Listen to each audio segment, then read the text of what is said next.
on new Minivan Musician. As long as I can make a sound, my artistry will be around. Long after I'm in the ground and one person feels what I spit, I have purpose. It was worth it. And we're on. What up, though? What episode we on? 53. She's sick again. Bad teeth gotta get pulled on Tuesday, so I'm in pain. We're taking care of it, though. We gotta go to Ohio. Yeah. So, what are we starting off with? Last week we had Big Herc 916 on the show, which was awesome. Shout out to Big Herc, that was great. What up, though? Great guest. And there we go. I don't know, any particular takeaways that you got from that conversation? I've been even more focused on entrepreneurship for sure, and the whole no plan B, do or die mindset thing. As far as how we feel about the direction of the country, stuff with the government, the future. The government hates an entrepreneur because an entrepreneur can't be controlled or contained. So, you get some solace doing things that way. And then also, obviously, being your own boss, there's a certain energy you get from that, a certain level of satisfaction. I learned that there are people conducting kind of a shadow society in Cali, and I feel like if it's happening in Cali, it could be fucking huge here. Yeah. So, I've lived I basically lived in a situation where not only was it a do or die mindset, it really was do or die. So it's easy for me to take my mind back there and really achieve and start brainstorming on ways to have success independently. Yeah. And connect with people, with shared values, because it's not just us thinking this way, you know what I mean? Right. And this fucking camera keeps... Okay, now we're good. Be seen anyway. You're very seen right now. What else we got? 1996, the digital version was released. So, we gotten any feedback? Have you gotten any feedback on it so far? I think you had some, right? Yeah, I got some from Restless. I got some from Jamal. A few other people. I'm hearing from people that the project's cohesive. Basically I used a few different producers, and the album managed to be very cohesive, have kind of a uniform sound. Despite using different producers, it kind of weaves together well, is what I'm getting.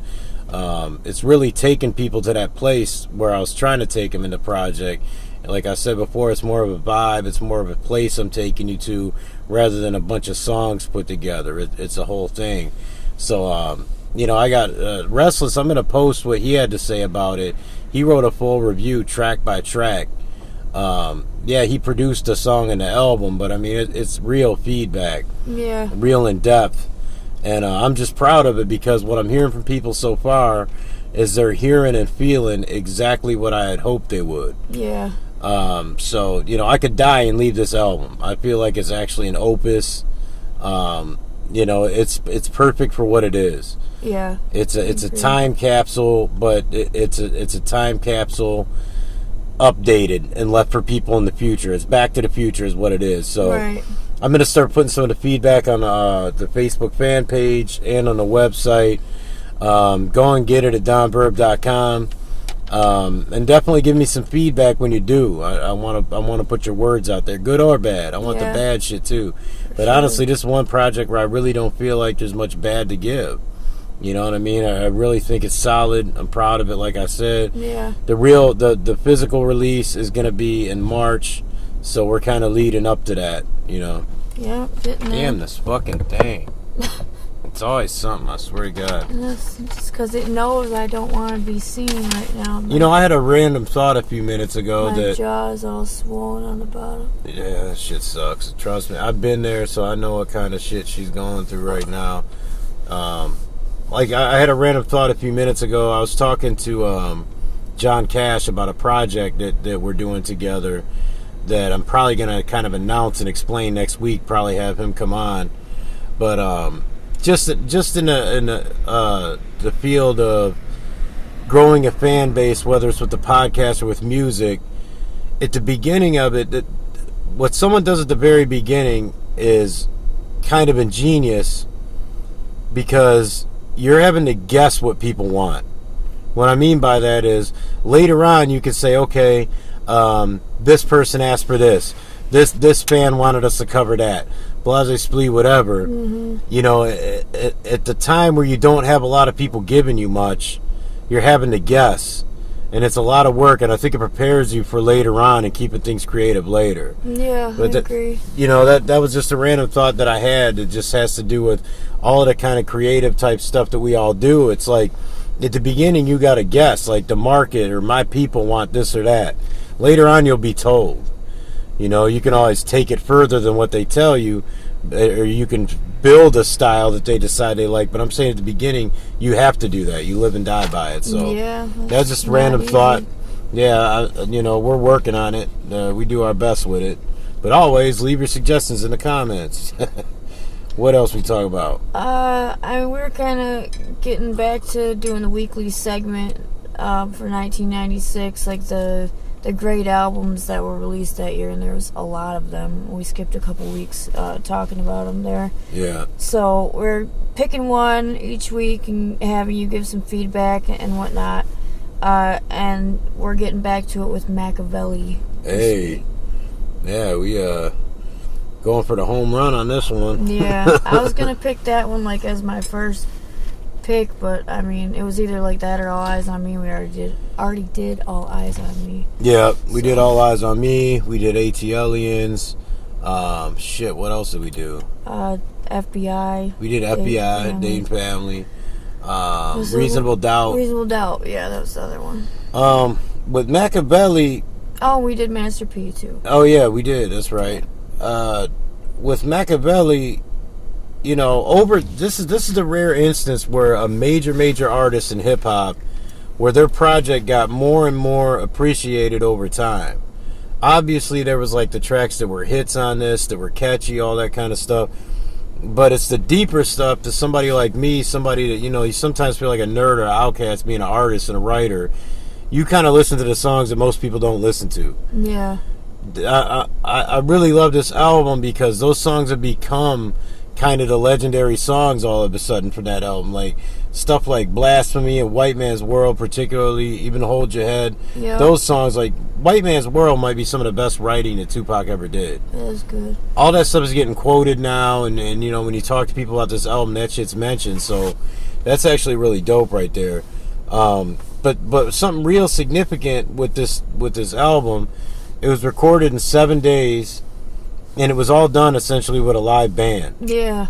And I mean, that's something that gets kind of glossed over for some reason. Those aren't just beats; those bass lines are mostly played live. You know, those drums are laid down in a studio. For the most part, that's what it is. That's why it's a different sound. I feel like it had a sound that had to kind of grow on you.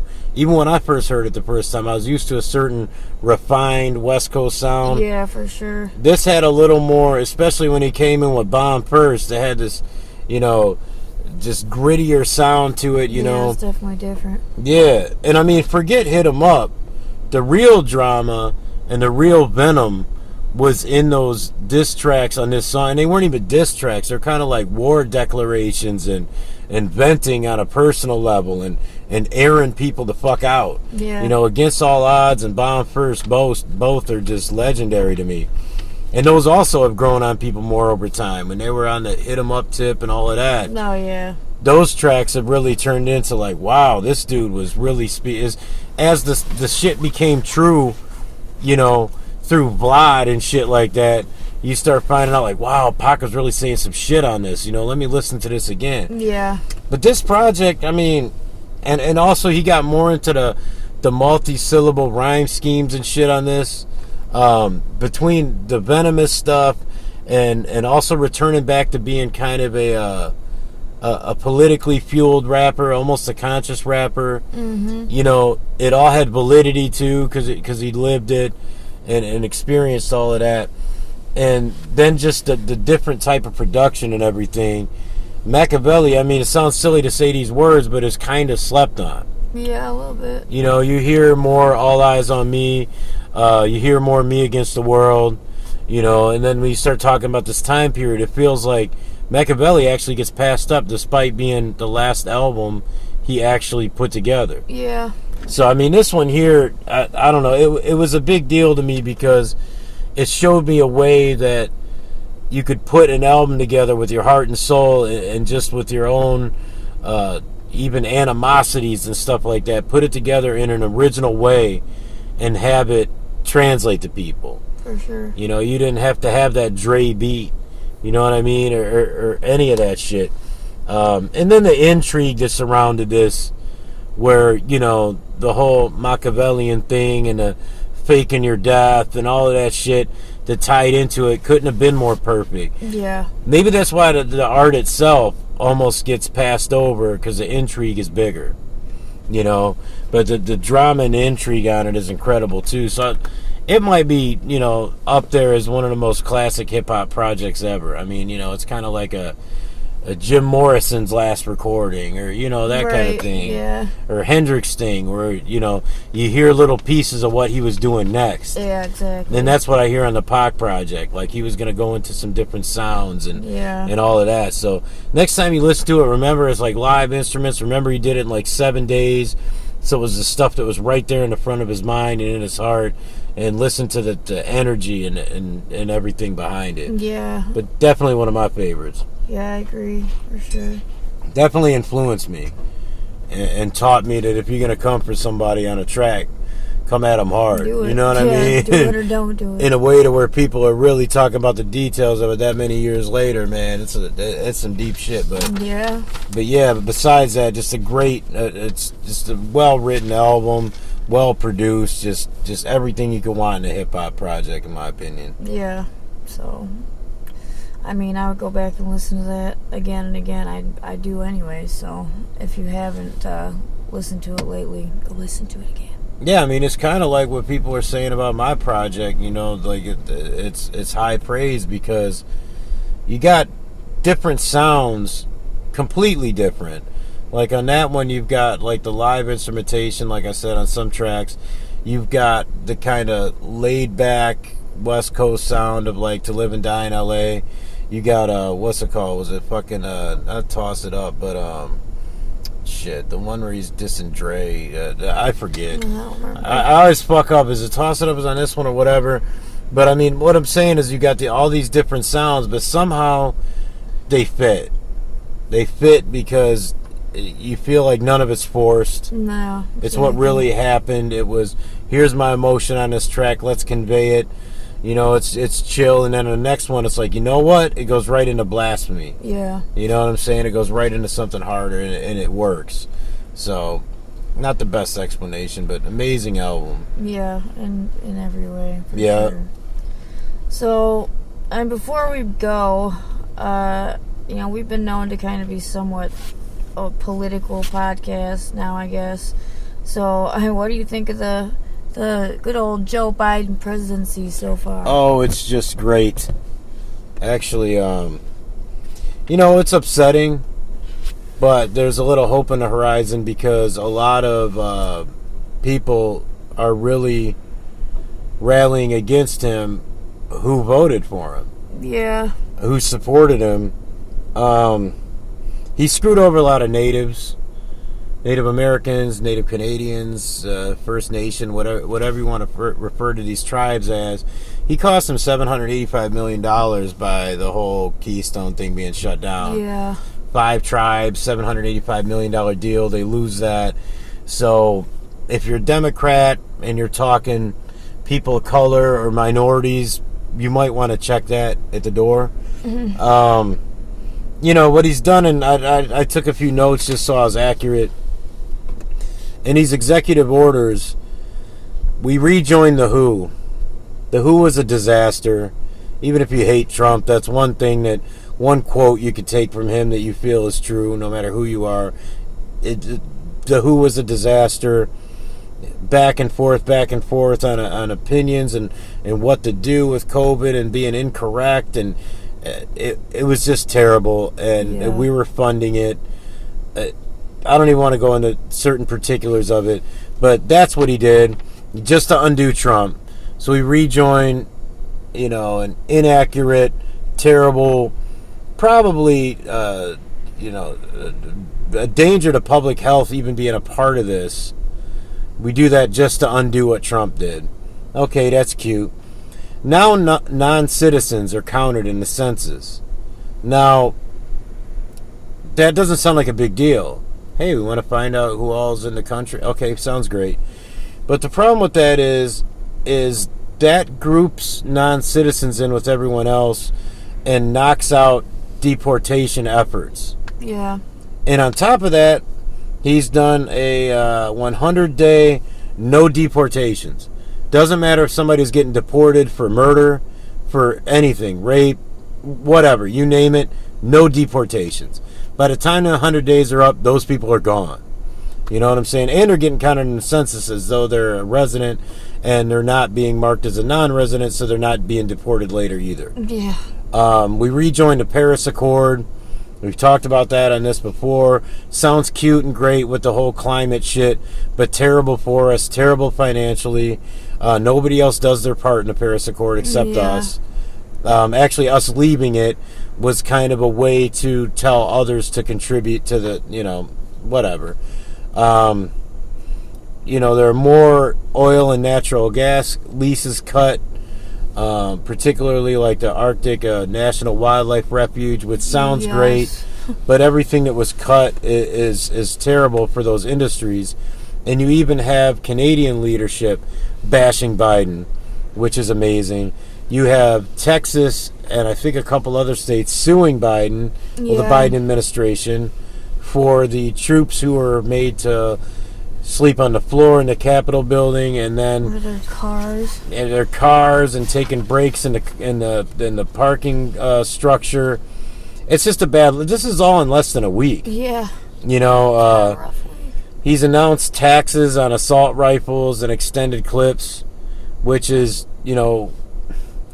okay, so forget all the Second Amendment stuff. Don't forget it, but just take that out of this equation. Just look at it like this.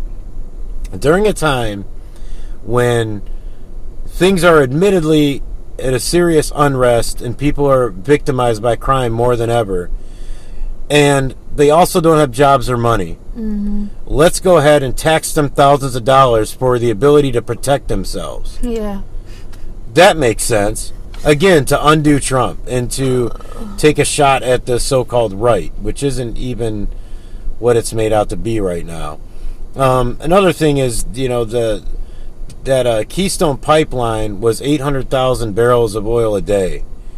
Those are 800,000 barrels that we now have to get from foreign entities. And the biggest bidder is China, not even the Middle East this time.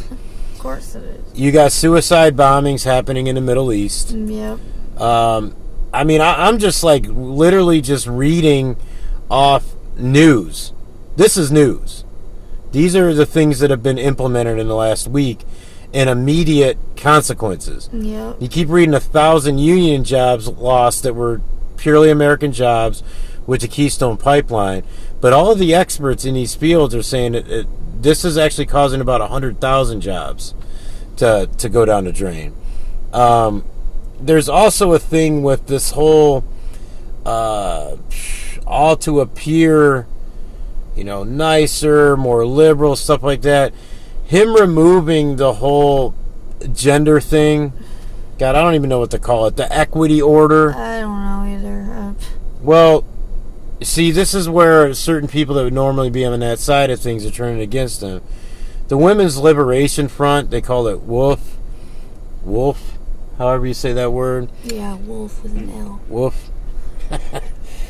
That's everything that they fought for females to get certain assistance in making things equal. Yeah. Rights for women in particular are erased.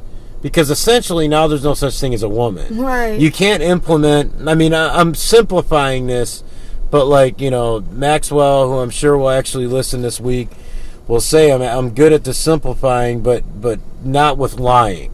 A lot of times things are simplified in a way to where it's kind of like a white lie. I'm saying it just plain and simple that that's what this is causing. If you want to know more about it, Google it. Google Women's Liberation Front against Biden equity. Mm-hmm. And I mean, my whole thing with this is that conservatives need to just keep building. You know, we've talked about it before, like, which way, a lot of people are acting like things are over with. The election's lost. Here's the way things are going now. This guy's implemented all this terrible shit in less than a week. Most of that's true, but there's still a future. There's still change that can be made. Yeah. You know, and there were still plans that were going into motion to build a conservative or more right-leaning media sources, right. Make the voices louder, you know, get the message out. You know, the negatives will be out there no matter what we say or do. Like, I'm sitting here stating them like a list. They can be twisted and turned and used by the media to be positives. Yeah, and they will be. Put that shit aside and just teach people what the positives of being on the right are. You know, don't even talk about, well, they do this, so no. Talk about the positives that can be implemented on the right and keep building towards things, positive things. Yeah. You know, build community resources, build media outlets.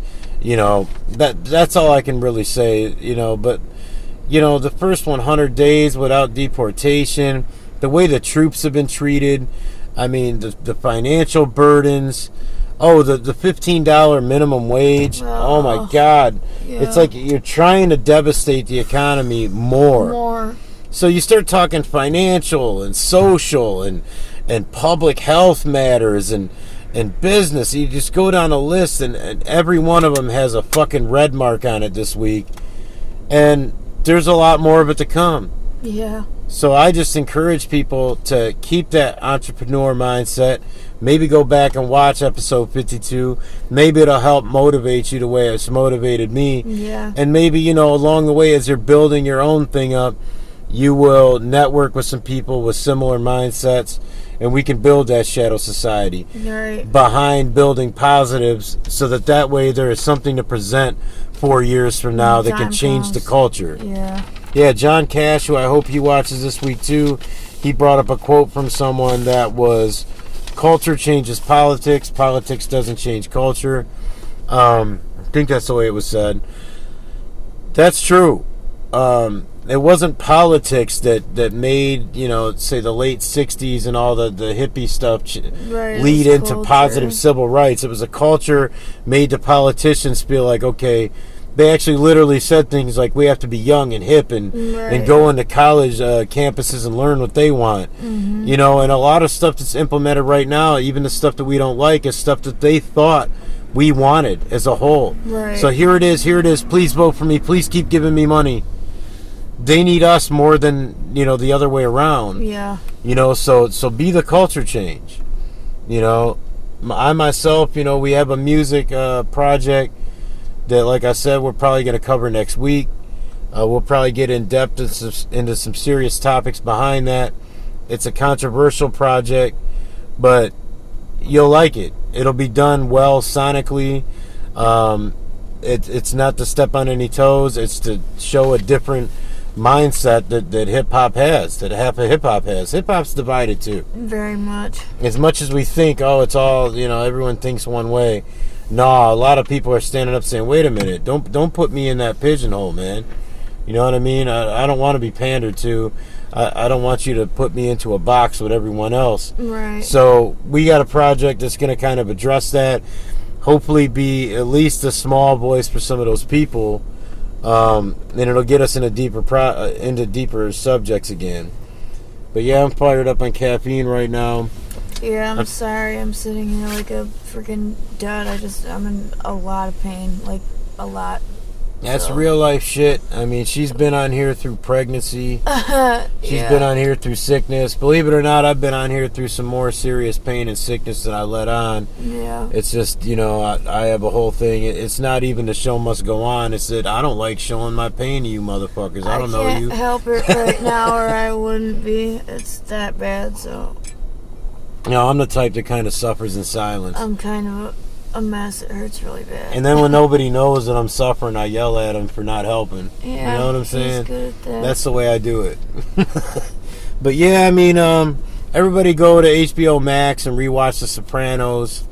It'll take you back to a time when, I don't know, when things were entertaining without political bullshit. Yeah. You know, there's a little bit of funny political stuff brought up in that kind of shows the difference between, like, you know, your kid is going off to college's view of the world and your old school view. But for the most part, you just watch the politics within the crew and who's going to get killed next. Right. Who's getting whacked. Who's making money off of what. That shit has helped me get away from all of this. You know, as much as I'm here to kind of break things down and hopefully give people stuff to ponder, the only way I can attack that properly is if I step away from it a lot. Yeah, for sure. I'll overthink things. I'll get negative. I've taken weeks off of this shit because I was too negative before. Can't do that again. Can't burn out. Got to just step away from it sometimes. Write my music. It'll slowly make its way into the music, and boom, I got something to say that is too important to even have a beat or a hook take away from the meaning of. Like, I just have to shout it into a camera. But make sure you go get that 1996 project. 2 bonus tracks on it right now. Digital downloads, $5. You know, the proceeds of that project are going into a project with maybe a little more meaning to it. But as far as the solo project goes, this is the best thing I've ever done. Yeah, it is. There's just something about it. It's just natural. Everybody here knows I let it breathe for a fucking year. And I'd love to hear your feedback on it. You know, some people that buy it, I'm going to send them the physical copy for free. Especially if they give me some kind of quote or feedback or something to use. Mm-hmm. So yeah, I mean, go out and grab that. Watch our pod from last week too with Big Herc 916. Yeah, and check all of his shit out too. Yeah, for sure. He's got his own channel, Big Herc 916. Of course, he's got the Fresh Out podcast channel too. Yeah. But his individual channel's pretty good too. He does something almost daily on there. It keeps me motivated. You got anything else you want to add for the people? If you have tooth problems, go get your teeth pulled. Yeah, go to the Toledo, Northwest Toledo Dental Center. Just go wherever you can go. They do stuff affordable down there and actually really good at it. So it's not like going to a dental school. It's, you know, an actual doctor or dentist, whatever the fuck. Yeah. Guy that went to school to make your teeth better. Take care of it because it hurts. Yeah, she's got another day to endure. Yeah. And I wish there was something I could do, but there's not. I've been there before. I'm burning holes in my stomach with fucking Tylenol. Yeah, that might cause even more problems. But I don't know. I think that's about all this week. Not going too in depth. We're also gonna have Chelsea Mazinga on again. Yeah. She's actually trying out for The Voice. Yes. And we're going to kind of take y'all behind the scenes on what it's like to be a part of that process. Audition process. Yeah, I mean, I want to hear it. Me too. I've done these little things where I was going to be on an MTV battle and shit on TV, and the process to be in it and stuff like that was really interesting. Mm-hmm. You know, mine, God, I should tell the story one day. Mine went really badly. I was set to win the damn thing and got disqualified for being controversial. Made a reference to the Twin Towers. Huh. It wasn't. See, you know, not much has changed today. Yeah, I just don't give a fuck. But yeah, make sure you check out that last pod. Leave us some comments down below. Like I said, we got Chelsea coming up. I'm going to have John Cash on here next week talking about a project that we're working on together. 1996 is out. The joint with Big Herc from last week is up. It's 2 hours long. Listen to it on the way to work. Listen to it on the way back. Listen to it while you're taking a shit. Just listen to it. And on that note, I say peace.